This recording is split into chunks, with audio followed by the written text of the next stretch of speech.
Welcome to The Vote Matters. I'm your host, Tia Sneum, and sitting alongside me today is the co-host, the producer. And here at TVM, we discuss political topics to a nonpartisan and entertaining manner to empower you, the voter. And man, do we have quite the topic today. The psychology and the breakdown of the attempted assassination on Donald Trump. Were you shocked to hear about this in the news? Yeah, I mean, anytime there's an assassination, right? Especially with like a high-profile person like Donald Trump or even like Joe Biden or Barack Obama, it is shocking. To me, that just isn't something that happens in the United States. It's the last time like a figure, a head of state was like an attempted assassination in the United States was, I think, in '81 with Reagan. I mean, it's been a long time. So to me, that really was shocking. Mm-hmm. No, I agree. I mean, it's hard for me to say just because, we talk so much about political tribalism on this channel, and the emotions as of recent have been just off the charts, right? The last 4 years, maybe even longer, we've been seeing our nation be more divided than ever, and violent acts are being, taken quite more frequently, right? And I guess for me, it didn't come so much as a shock, surprisingly, right? I guess, I kind of saw something of this nature that was going to occur. I think maybe from my age group, I see things a little bit more differently, but it didn't surprise me that someone actually attempted to take this man's life. And just to make it clear sort of to the audience, right? When we talk about political tribalism, and I did write it down just so that if, just to give a quick, brief understanding, it is when a political party and its political base over-identify with certain ideas without compromise and view any other ideas and any opposition as the enemy. Additionally, political tribalism amplifies people's emotions over a particular idea in order to eliminate civil discourse with the sole purpose of sowing division within a community in our nation. And when I read that definition and when I was writing it down, I instantly thought about, this attempted assassination of the former president. I'm like, wow, what an example of political tribalism. Not only did we want to shut down the discourse, we wanted to kill it off.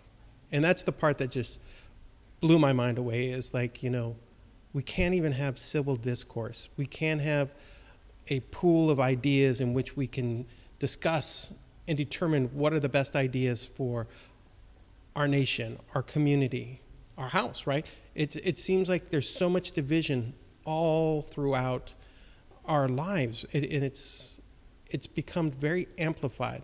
And I'm not quite sure if that's social media or what's doing that, but it just amazes me. Well, I don't really have a full answer on why these things are occurring, but social media does play a huge factor in, what's going on. I think, we have a lot of keyboard warriors out there that they hide behind a profile image or behind a mask, and they can just spout out a lot of things without repercussion. And, I think that, I always believe in, I don't believe in punishment, but I do believe in discipline, right? And I think what we're seeing is society is getting away with a lot of things that they shouldn't be getting away with, right? And this is kind of what's leading to people feeling that they can take an extra large measure towards an issue that they feel very wrongly against. So, yeah, it's interesting you bring up the whole concept around the social media. Because I saw TikTok, I saw postings on X, I saw on Instagram where people were just saying, we just missed him. I mean, that to me was sort of disgusting to think that they wanted the president to be killed, have his head blown off in front of the nation. That to me was unbelievable. Do I also go back and say, do we shut down social media because people don't have discipline, because people can't contain their emotions, that people think they can hide behind sort of, I don't know, an app that allows them to speak their mind and not have any repercussion. I don't think so. I think we should not really go down that slippery slope and say, hey, these are things that should be canceled or not permitted on social media, because I find it can easily happen the other way, right? We had the whole Twittergate, we had the whole thing around COVID where certain people were just shut down, and that really I thought was a bad thing because it didn't permit a discourse of what would be the best way forward for certain things. But getting back to the topic of the assassination and social media, I do think it played a role, but I agree with you. How do you give discipline? How do you get society back to the point where they can be civil with each other? Well, I think one of the main things that's kind of a stem towards why people have been taking these extra actions is, it's like the phrase, right? Don't think about elephants. What's the first thing you think about? Elephants, right?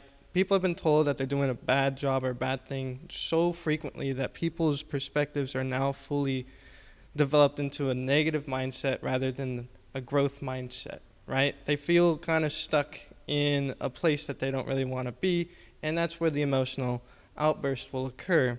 So it's more so, I think what needs to happen is you need to give more opportunity to people that are like freshly graduated university students should have more job opportunities.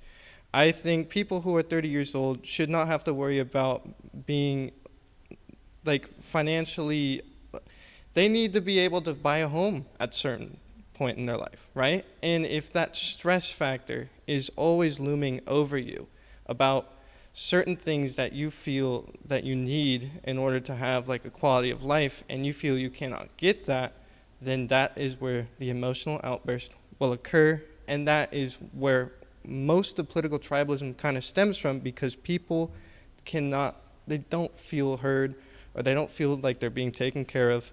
And, that to me is where the emotional outburst stems from.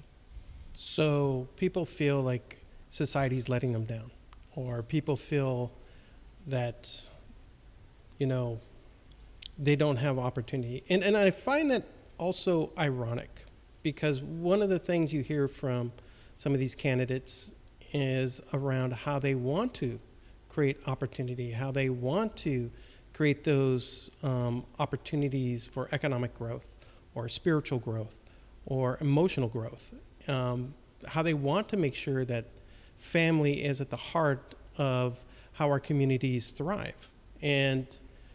But what absolutely amazes me is if it's not within a political party that's saying that, it's not heard. Well, thank you guys for tuning in today. As always, the vote matters. Stay tuned for more upcoming content, and be sure to like, comment, and subscribe. Thank you for watching.